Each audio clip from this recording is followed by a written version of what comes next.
Frantzizi zutenean, ni 10 urte nituen, eta benetan eskerrak eman nahi ditut, han garai hartan borrokan bilizian pertsona guztiei, ze berai esker gaude hemen. To be or not to be,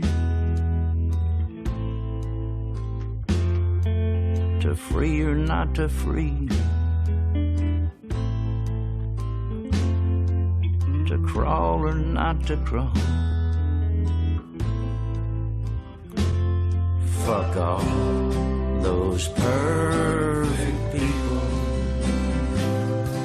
sleepy eyes waltzing through. I'm not talking about you.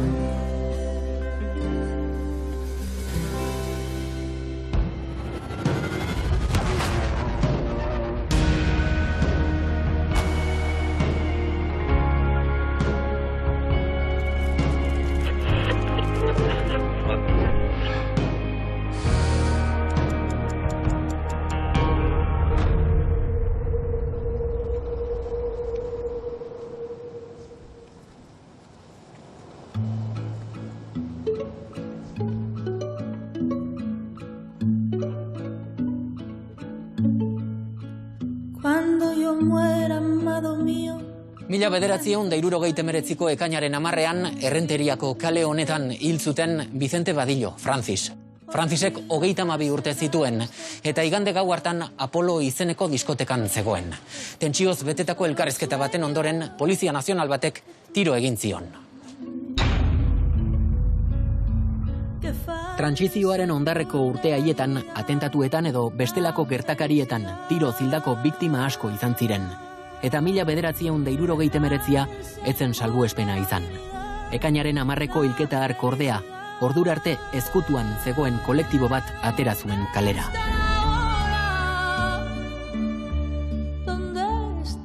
Vicente Badillo, Francis, armairutik kanpo bizi zen Pasaiako portuaren inguruko gaugiroan. Neoizko argiak zituzten tabernetan, ikuskizunak ematen zituen travestiz jantzita.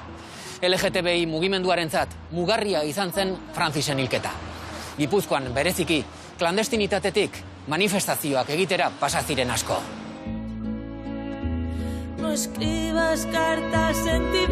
Gizarte homofoboan poliki-poliki LGTBI mugimenduko kideak azaleratzen joan ziren. Baina 1985 urtera arte itxaron behar izan zuten sexu orientazioagatik diskriminatzea zigortzen zuen legea onartua izateko. LGTBI mugimenduaren loraldia begibistakoa zen, 80ko hamarkadan, baina guztiontzako eskubideak lortzeko bide luzea falta zen oraindik.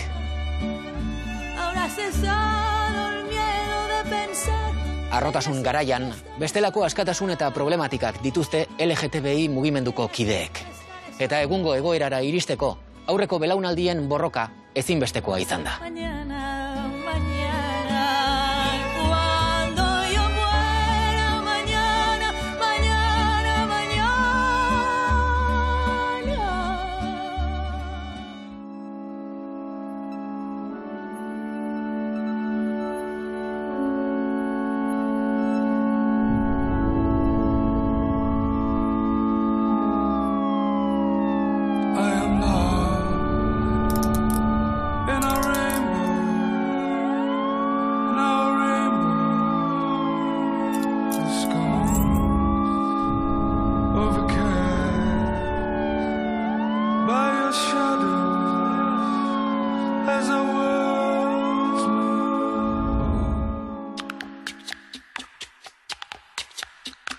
She's crazy like a fool.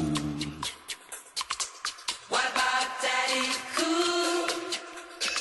Mikel, egun garaje bat da, baina 1979an hau Apolo diskoteka zen. Nola gogoratzen duzu? Hori da, bai, hemen zegoen Apolo, ez? Eta hau zen Iztieta, auzoan, ez? Eta hemen kale honetan zegoela baita ere hemen zen bertan beste diskoteka bat. Orduan dago movimiento gauean mugimendu pillo, ez? Bizitza, gaueko bizitza.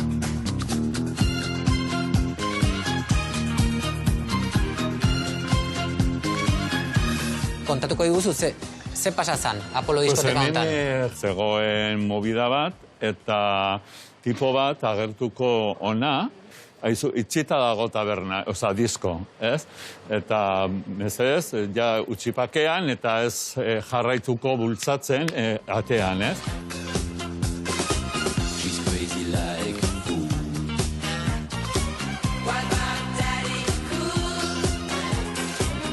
Francisen tabernariaren eta langilearen laguna, ezaguna, ez?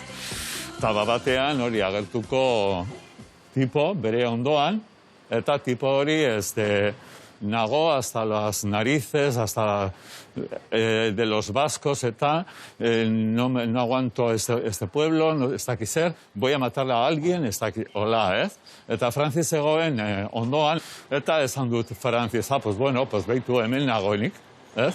Eta batean hori, el tiro bat eman dute.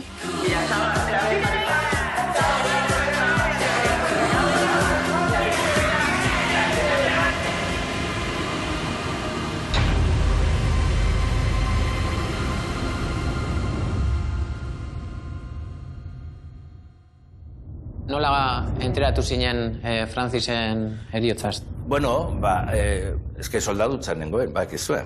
Eta orduan nik soldadutza Donostian egin nuen. Eta ni harremanetan nengoen, eta Gipuzkoako egango bileretara joaten nintzen, ahal nuenean, ez? Eta orduan, lehen pertsonan ikusi nuen guztia, esan nahi dut, bai bizi izan nuen dena, baina beti pizka bat plan diskretuan, ze soldadutzan egonda, ezin zara agertu, ezin duzu parte hartu, ez manifestazioetan, ez zertan. Orduan ni egoten nintzen, baina beti espaloitik ikusita, ez?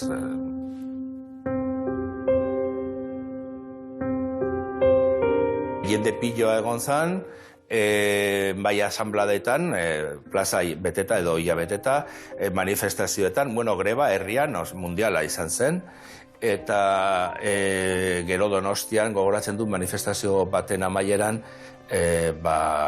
jesarri egin zela jende guztia lurrean, eta bueno, luzaro egon ziren hor jesarrita, eta bueno, zorionez errespetatu egin duzten.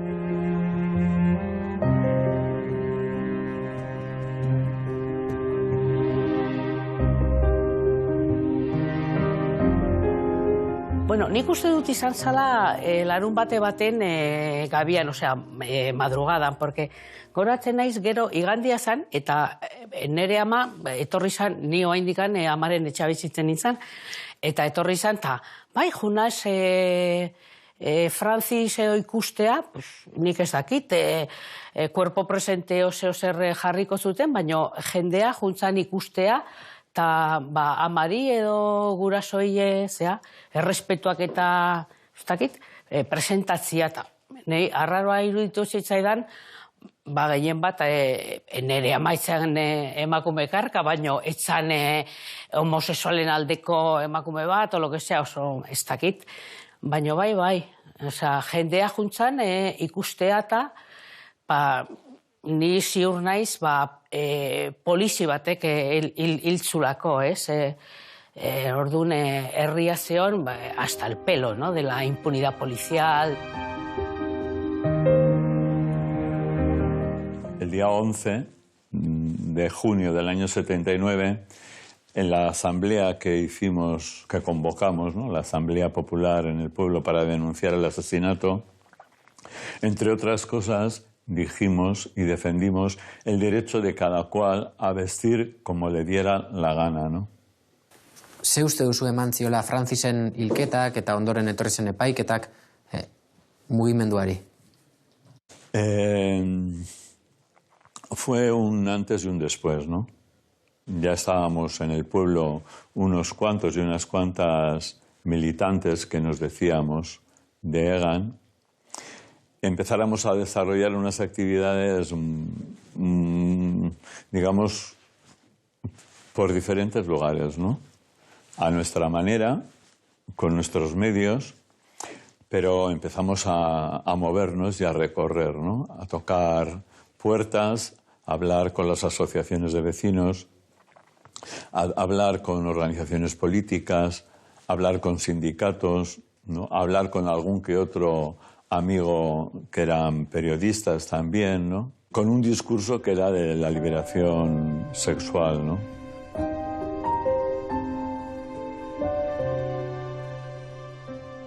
Asuntoa zan, kontesto politikoa bakarrikan zan, alde batetikan la clase obrera, eta beste aldetikan la independencia.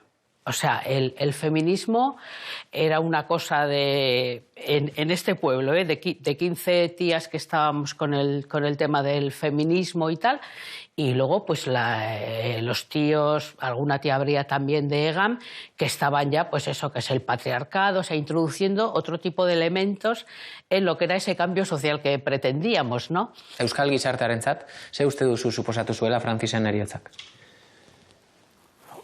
Bueno, parte batentzat, izango zen errevoluzio antzeko bat, esan nahi dut, igual momentu hura heldu arte, ez zuten pentsatuko horretan, edo pentsatuko zuten modu, betiko kontua, ez? Bai, maritxoekin gertatzen den bezala, are gehiago, garaiatan travesti esaten zen, travestiekin are gehiago, txisteak egiteko, edo trufa egiteko, edo euskalo. Eta bapatean, konturatuta, horren beste jende zegoela hor, nolabait posizio politikoekin, ez? Eta askatasunaren izenean errebindikazio batzuk egiten, edo protesta batzuk, suposatzen dut hausnarazi egingo ziola jende askori horrek, guzti horrek.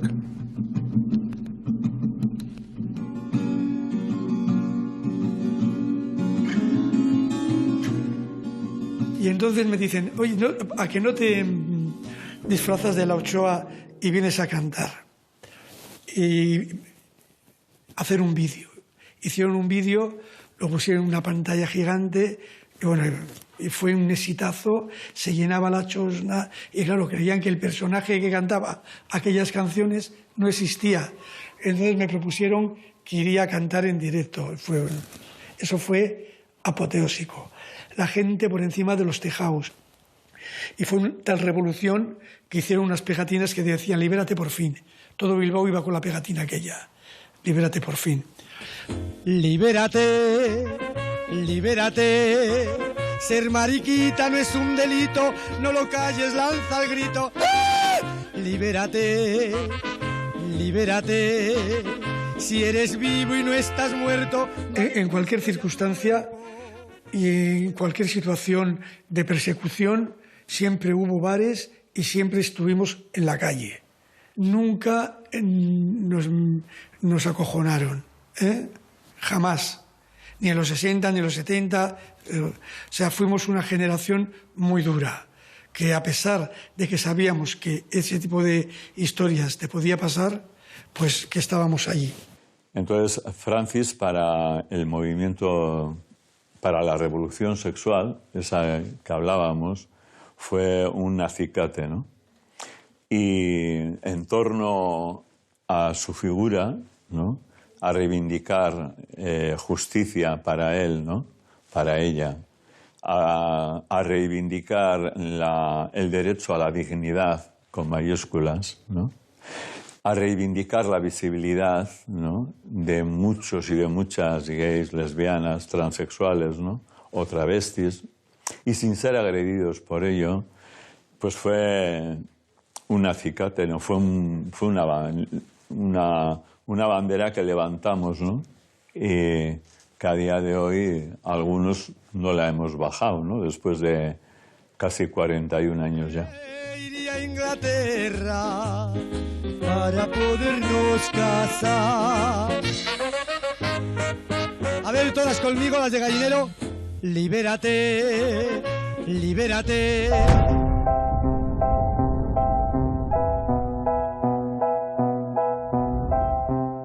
I'm putting you out of your misery. 'Cause darling, you're dragging me down. I wish I could say that I'm sorry, but I'm sorry, my friend, this is the end. Epaiketa etorri zen, Francis hil zuen polizia epaitu zuten, Egan aurkeztu zen akusazio popular gisa, edo herri akusazio gisa, eta orduan ze gertatu zen, egankide batzuk izan zirela jazarriak eta baten batean jipoitua bai, eta bueno, antolatu behar izan genuen eta inor ez edin joan bakarrik gau ez etxera. Eta bueno, alako batean, Donostiako partezarrean geundela dino ni ere banengolako. Ez? Neska gainera egamen zorionez ia beti egon dira neskak, naiz eta ez den ezagutzen asko, baina neska batek identifikatu zuen bere erasotzailetako bat, ez? Eta orduan han, momentu soziopolitiko konkretu bat zen, eta esan egin zuen, eta han zegoen, kalean zegoen jendeak instintiboki inguratu zuen pertsona hori, ez? Eta hor euki zuen udaltzainak etorri arte. Udaltzainek identifikatu eta tipoa Polizia Nazionala zen. Orduan gau horretan bertan, abiatu ginen gobernu zibilera, eta han hainbat ordu eman genuen.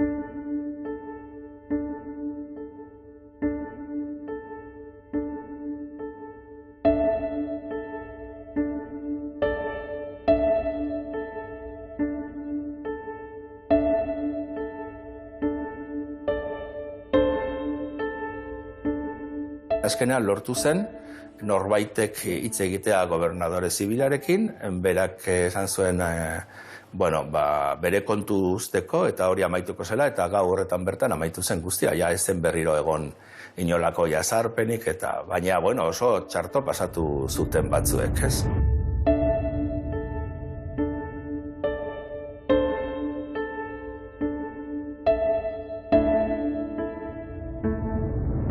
Y hemos andado ya para entonces, desde el 79-77 en Vizcaya al 83-85, mogollón, mucho.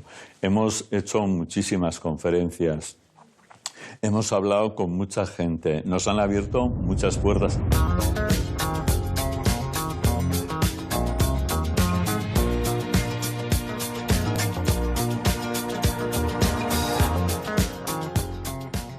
Zazpikatu gaztetxearen atarian gaude, Imanol.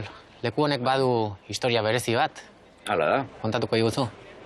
Guretzat oso importantea eta gaina neurri handian unkigarria bai, ez? Bilbon egon den egoitza bakarra, horren ondoren ez dugu lortu holan egoitza izena merezi duen beste lokalik izan. Eta ona jende asko etortzen zen, garai batean batez ere gazteak, guk bagenituen ordu batzuk, ate zabaleko orduak hola esaten genien, ez? Eta orduan ordu horietan edonor sartzen zen, eta gure asmoa zen horixe hain zuzen, jendeak ezagutzea, zer ginen, zer egiten genuen, eta nolabait, leku hau segurua zen nolabait esatearren, ez? Geurea zelako besteak beste, eta nahi genuen gainera mota guztietako jendean ahaztu, ez? Gehi izana, gehi ez zena, lesbiana zena edo lesbiana ez zena, edo nor zen ongi etorria baldin bazekien ondo portatzen, jakina.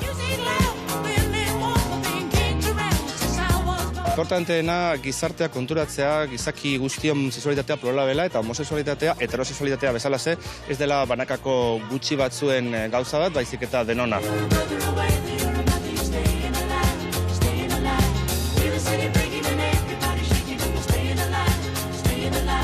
Porque claro, todas conocíamos tíos que entendían.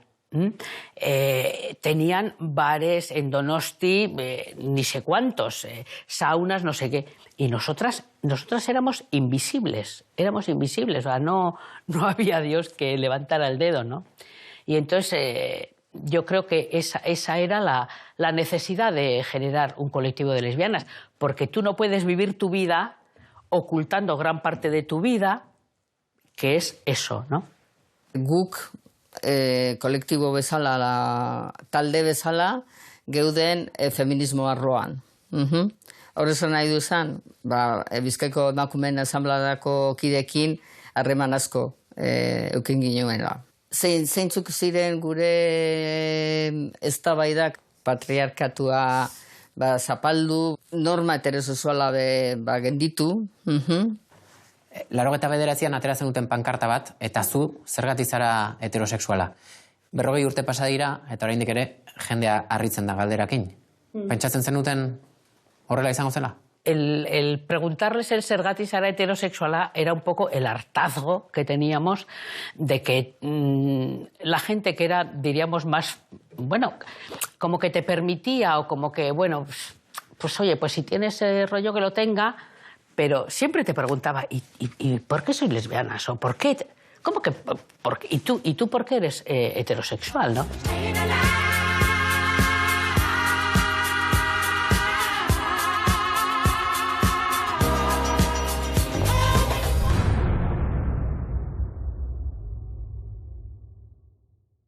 Laurogeiko hamarkada oso dramatikoa gogoratzen duzu iesagatik? Bai, eta egia esan, taldean baten bat galdu genuen, hori egia da. Baina berehala, hasi eta berehala, konturatu ginen, gizarteak eta medioek batez ere estigmatizatu egiten zutela hainbat lagun, eta esaten zutela, hau da, gizonezko gehien kontua. Edo hau da, heroinomanoen kontua. Edo hau, eta hori arriskutsua zen, alde batetik guretzat, ze horrek behar bada areagotu zezakeelako erasoen kontua eta hori, baina beste alde batetik gizartearentzat, oro har gizartearentzat, gizarte osoarentzat izango zen, edo izan ziteken arriskutsu, ze virus bat zen eta virusak ez du diskriminatzen, ez? El SIDA fue un golpe fuerte. Un golpe fuerte porque dejó a mucha gente en el camino. Hablaron de grupos de riesgo, nos quisieron ahí arrinconar, ¿no? Para estigmatizarnos un poco más y en un ambiente en el que ya veníamos estigmatizados, ¿no? Por la homofobia cultural, política que había, ¿no? Y que aún sigue estando ahí presente. Tarduan zer egin genuen? Bueno, besteak beste. Erabaki genuen, antolatu behar zala, herri mugimendu bat, baina espreski iesaren kontra joango zana. Tarduan, deialdi bat egin genuen, nondik, Bilboko Egametik egin genuen deialdi bat, bai osasun munduan, bai mundu asistenzialean eta lan egiten zuen jende artean, eta, bueno, gure lokalean, Txokolandanen, hain zuzen, bildu ziren, torri ziren hainbat, erizainak, medikuak, monjak ere torri ziren, eta, bueno, laguntzaile sozialak, langile sozialak, eta etorri ziren, eta, bueno, osatu zen, iesaren kontrako hiritar batzordea. Garai zailak, iesangatik besteak beste, baina 80ko hamarkada ura oso borrokalaria ere izan zen, eta fruitu asko eman zituena. Bai, gauz asko lortu ziren, apurka-apurka, baina, bueno, lege aldetik eta gizarte aldetik. Beti esaten da gizartea doala legeen aurretik, baina ez da egia, batzuetan ez da egia.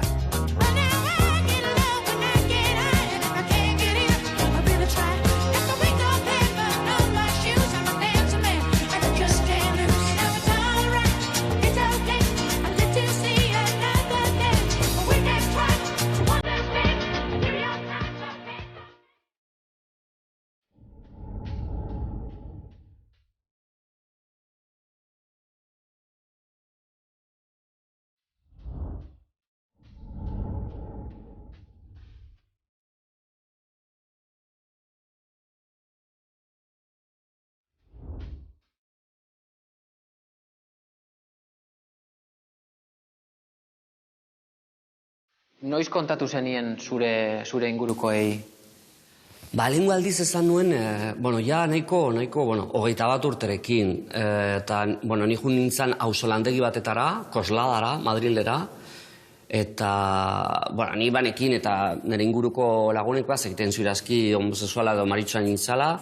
Haiek batzuk bebai baziren, eta, baina guk ez genuen ez esaten. Baina Madrilen, bapatean auzolandegi horretan, Ameriketako mutil bat zeon, James, Burgos, goratzen gaina, eta bapatean egon ginen bera, neska bat Madrilu gabe bai, eta berak esan zuen, ni soy marikon, I'm gay, eta gelitu naiz nahiko flipatuta, eta ardun nik jaia dardarka esan nion, bani ere bai, eta, bera hasi zan farrez, ze berak bakzekin, ni homosexuala nintzala, ze ja genera matzan ez dakiz emategun auzolandegian.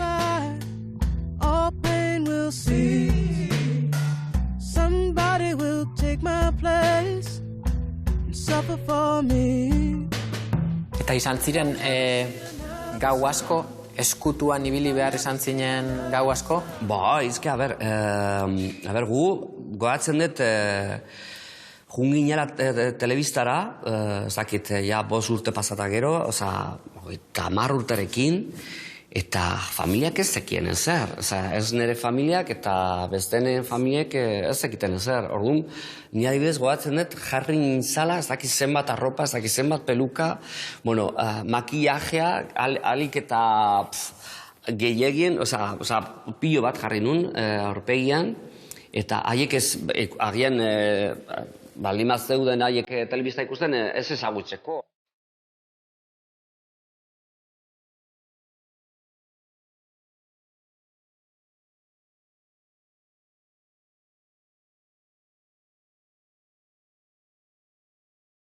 Disfrutatzen nun, zan batean farra egitea, disfrutatzea, nik adibidez ez nukan buruan halako gauza bat egitea nire bizitzan, baina sortu egin zan, relajatu nintzen, eta esan, hau da disfrutatzeko, ez jurazki egon naiz 2 urte edo 5 urte gehienez ontan lan egiten, baina bera, jarretzen dut hau ontan lan egiten, orduan, bueno, melengo esperientziak oso politak, ez gerekin ez ere egiten, ez eta makillatu ere ez, beti geunden, ginen unaz mamarratzaz, baina oso gustora, posik.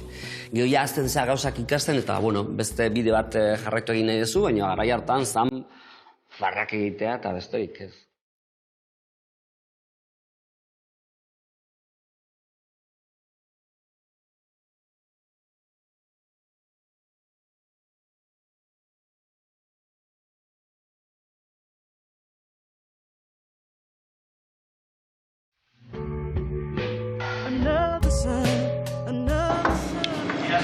Cris, 5 minutuan platora.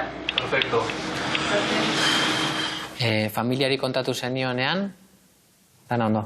Bai, esan zuten, bazekitela zeo zer, susmatzen zutela, eta, oso ondo. Zu, amak esan zian, zu, pozik, ondo altzaude, eta esan nion, bai, orduan, bukatu egin da eztabaida edo konversazioa edo hori posten gea eta aurrera.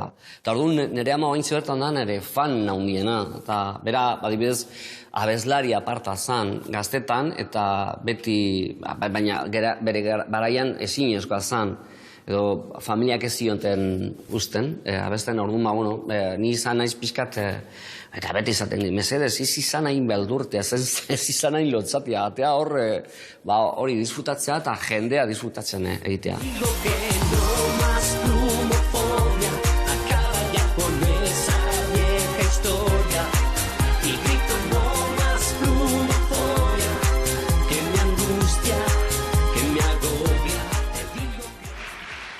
Homosexualen arteko ezkontza arautzen duen legearekin, Espainiak aurrera pausoa eman du askatasunaren eta tolerantziaren bidean. Ez gara ez ezagunentzako lanean ari esan du Zapaterok. Gure bizilagun, lankide eta senideek, zoriontsu izateko aukera gehiago izan dezaten lanean ari gara, baita herrialde zuzenago bat eraikitzeko gizarte zuzen batek ez baititu bere kideak humilatzen gaineratu du. 2003 urtean jaio ziren Olatze da Beñat, gure seme-alabak, bikiak direnak, eta 2 urte horiek, hau da 2003 urtean jaio zirenetik eskondual izan genuen urtera arte, ni ama biologikoa izan da, ez neukan inolako problemarik, familia liburuan agertzen naiz, bere ama biologika bezala, baina nire bikotea, garai hartako bikotea, eta Olatze eta Beñaten beste amak, esen inun agertzen, ez zeukan inolako eskubiderik, esen inor, esen ez da bere ama. Eta, guretzako hori onartezina zen, eta hori konpontzeko, zoritzarrez esango dut, bide ia bakarra, esango dut, bide bakarra, eskontzea izan zen. Eta registrora jun nintzenean, betetzeko paperak eta burokraziaren zera, eskatu zidaten, hori gurasoak nortzu ziren, ni ama biologikoa, eta beste ama, Arantza, eta esan zuten ez, baina hori ezin da izan.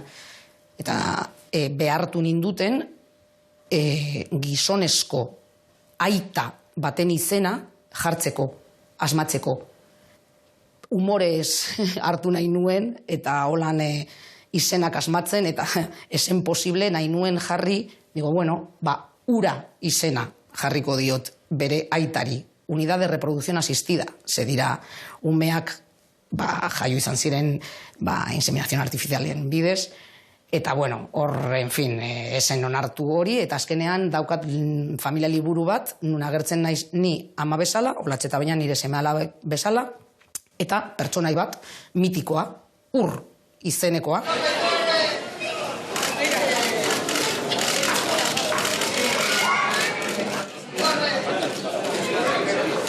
Galdetzen didatenean, eta zergatik eskondu zineten? Eskondu nintzen, dibortziatu ahal izateko. Oksimoron bat dirudi, baina nik uste behin pentsatuta bere zentzua daukala.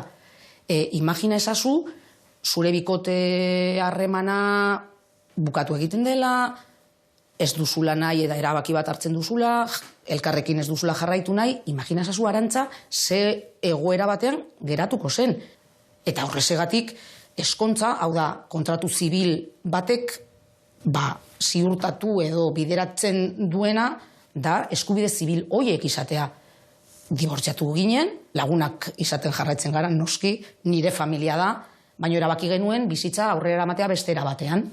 Eta beste familia mota bat osatzea. Hori ezinezkoa izango zen, eskubide zibil hoiek izan gabe.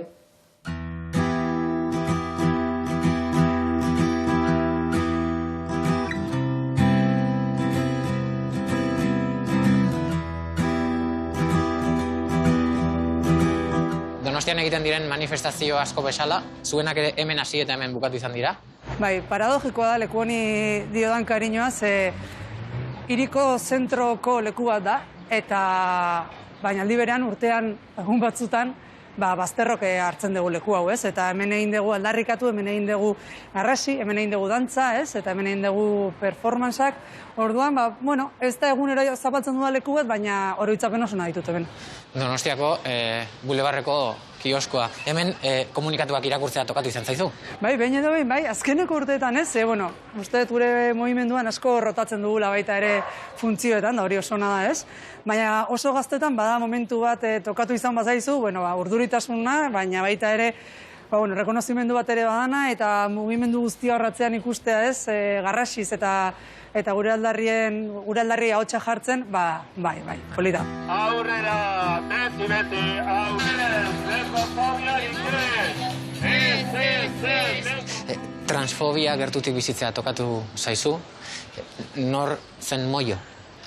Moio zen Aimar Elosegian za, lagumina eta Hernaniarra zen gazte bat, eta orain 13 urte bere buruaz beste egin zuena, transexuala zela medio ez. Eta, bueno, tokatu zait, edo erabaki nuen duela pare bat urte, ikerketa batekin hastea, haren eriotzaren bueltan eta haren eriotzaren memoriaren bueltan zerbait jasotzeko asmoz. Konturatzen bainitzen, etzela relebo generazionalik ematen ari, eta etzela zaintzen ari ez, haren memoria, gertukoak bakarreko horretzen genula. Zerekin egin zuen topo berak? Berak topatu zuen ez ezagutza eta ez jakintasuna handi bat. Eta paradogikoki babesa handia bazuen ere, bai familiaren da bai ingurukoen artetik, batzuetan babesa ez da nahikoa zer babesten ari garen ere ez dakigunean, ez?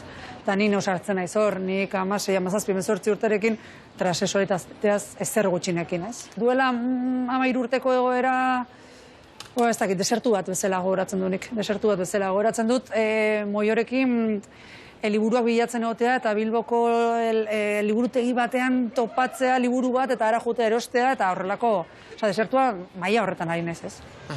Asko aldatu dira gauzak 13 urteetan besterik ez?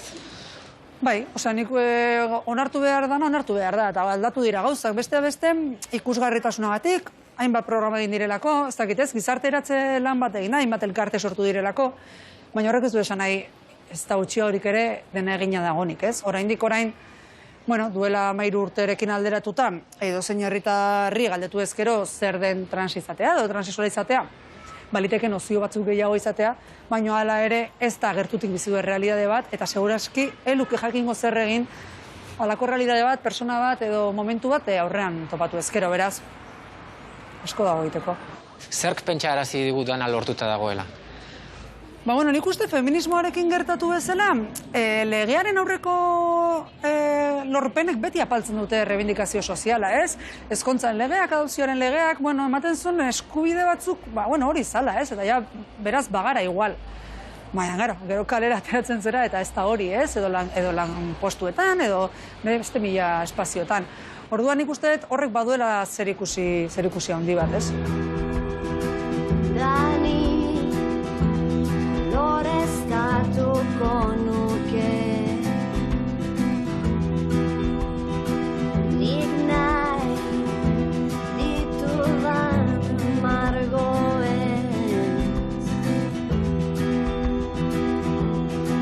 behin gau batez amestutakoa norbaitek ezabatu baino lehen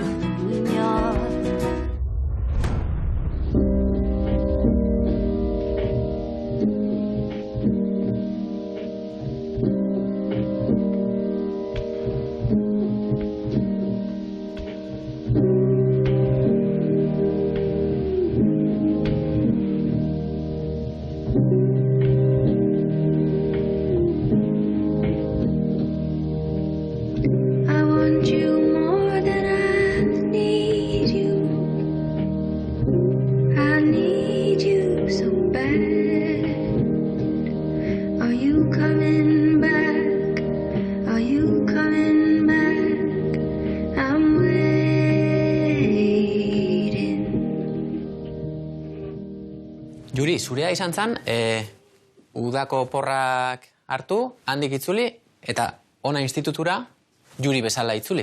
Bai, kriston beldurra neukan, ze, klaro, zan gainera errepika hoinen kurtzo bat, eta zian gelakide berrizak eta dana, eta bildurra asko neukan, zelako harrera eukiko eben, notizia hau, ze nila banek izen Juri bezala bizitzia nahi nebela, eta enebela onartuko beste izen bat, edo beste trataileko forma bat, eta ja nahi nuen Juri bezala etortzia, eta kriston bildurra eukinen uda hortan. Orokorrean, institutu hontan, zure institutuan, zer da aurkitu zenuena?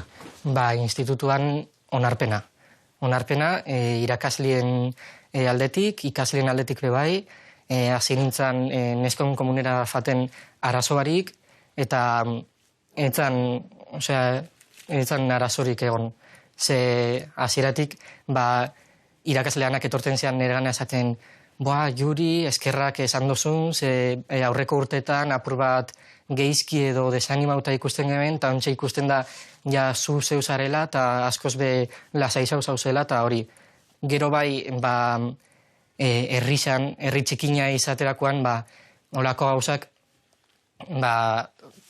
zabaldu egiten dira, eta kalea urteten nintzanean, begiradak eta hola, eta oso zaiak zian, oso geizki sentiken nintzen, ze, klaro, hemen edo zer gauzatik aldotzu begiratu, eta, klaro, olako notizia batekin izaten oinatiko lehenengo pertsona transa edo hola, esto, netzat zan beste barrera bat edo, eta hori bai bildur asko pasonela, gero igual kalera faldakin edo gonakin urteteko eta geizki pasonen, baina nere ingurua oso ona izan zen, asko bat bestu nostain. Haven't had a dream in a long time. Haven't been able to sleep. Are you coming back? Are you coming back? Niretzat, Maritxu etiketak daukan potentzialitatea bizitzeko modua da niretzat. Batez ere normari aurre egiten diodalako Maritxu izate hortatik, egunerokoan, maskulinitatea kontuan hartuta ere, hortik zalantzan jartzen etelako nire maskulinitatea bera eta beste gizonen maskulinitatea, Niretzat da bizitzeko modu bat, eta azken urteotan balio izan diana nolabait nire disidentzia hortatik batzutan bizirauteko eta beste batzutan gure borroka bera ere zabaltzeko, ez? Eta, nik batzutan planteatzen dut armairuaren inguruan hitz egiten denean nire inguruan, zergatik pertsona heterosexualak ez ote diren ateratzen nire armairutik, ez? Zergatik izan behar naizen ni, edo zergatik izan behar da nire kide boiera bat armairutik ateratzen dena. Nik uste dut horri buelta eman behar diogula urgenteki. Armairuaz hitz egin dugu, baina armairuaz aparte egunerokoan traba asko daude. Azkenean gure gizartean heteroaraua oso txertatua dago, heterozentrista da, guztiz, eta egunerokoan egon behar gara nolabait justifikatzen gure burua. Beste batzutan, egoera deseroso batzuetatik ateratzen ibili behar gara ere, bai. Eta egoera horietan guztietan, azkenean mina eta bai, ez dakit nola ditu, batez ere mina eta amorru hori, ez? Oso presente daude. Etengabe eta ikasi behar dugu horrekin bizitzen eta hori kudeatzen. Ezin garelako eguna serre egunero eta momentu oro.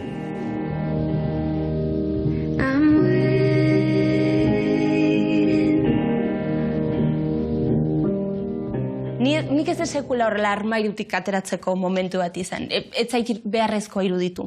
Ez? Nik ez dute inoiz sentitu nire burua inorri esplikatu, ez da justifikatu behar izan dio da nik, ez da. Nik nire bizitza izan dut, nire praktikak izan ditut. Eta momentu diferentetan izen diferenteak ere jarri izan dizkiot, ez?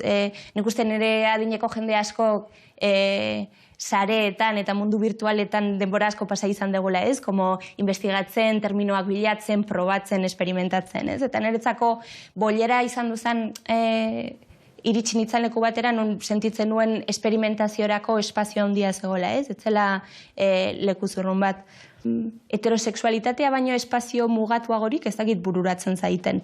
Nik uste gaur egun nahiko argi ikusten dugula, ia jende gehienak experimentatzen duela horren kanpo.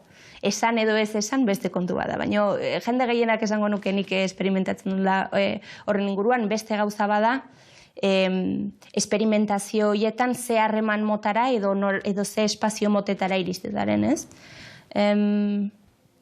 Bai, nik ez dut ulertzen zergaiti duen jendea heterosexuala egia esaten baditut. Nik uste daukagula desira heterosexuala produzitzeko makinaria bat gure gizartean, ez? Daukagu bombardeo bat, irudiena, mezuena, ez? Struktura batzuk erreproduzitzen dutenak bizimodu bat, eta nire galdetzen badidazu, sortzen dutenak heterosexualitate maila izugarri altu bat, ez? Claro, nik uste oso tentagarria dela pentsatzea ja nolabait esateko onartuak izan garela. Tentazioa handia da. Zerdonok nahi dugu lasai eta gustora bizi eta pentsatu ez dugula egon behar borrokatzen gure existentzia egunero, ez?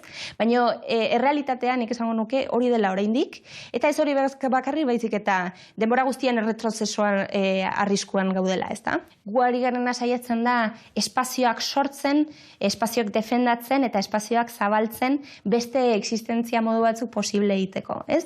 Heterosexualitatean edo cis-heterosexualitatean eroso ez dagoen jendeak erreferente batzuk eukitzeko edo aukera batzuk eukitzeko, elkar babesteko, elkar laguntzeko eta beraiei eragiten dieten arazoei aurre egiteko, ez? Eta guk horretarako eskaintzen ditugu alditugun tresna guztiak, ez?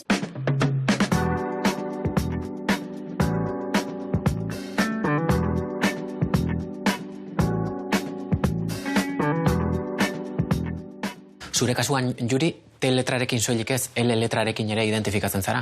Bai, gainera uda hontan konturatu naiz lesbiana naizela, eta izan da oso zaila niretzat konturatzea, ze trans izan da, ni akordetzen naiz, armairutik urteterakoan, nik inoiz enen planteau mutiak altzaten ikustau.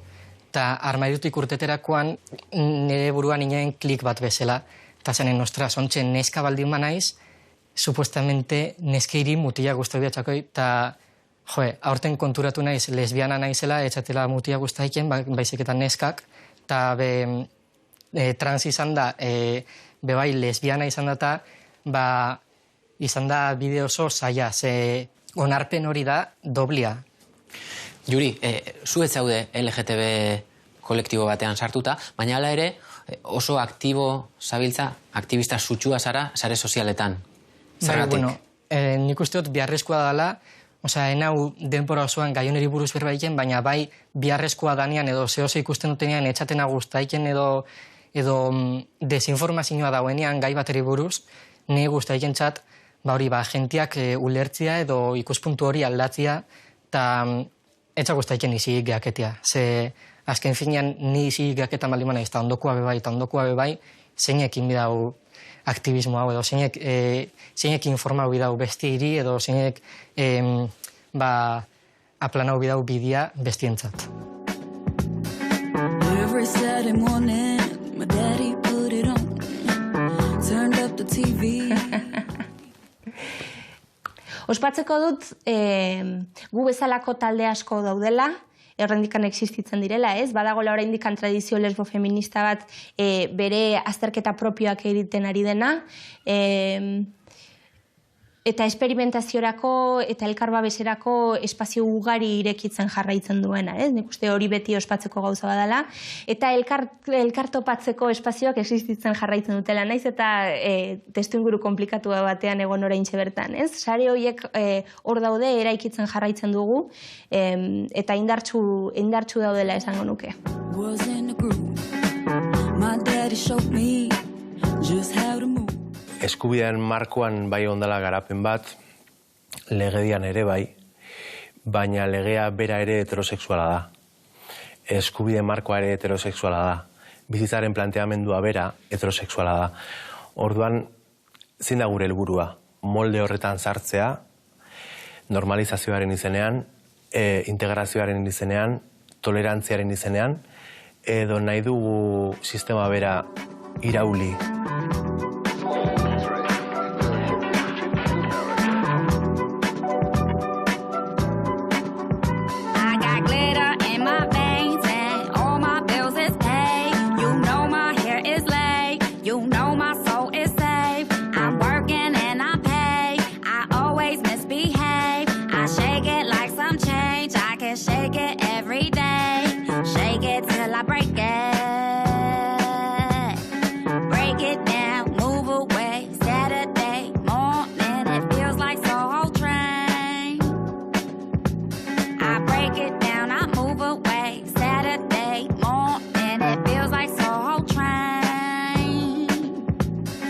Freak, y'all.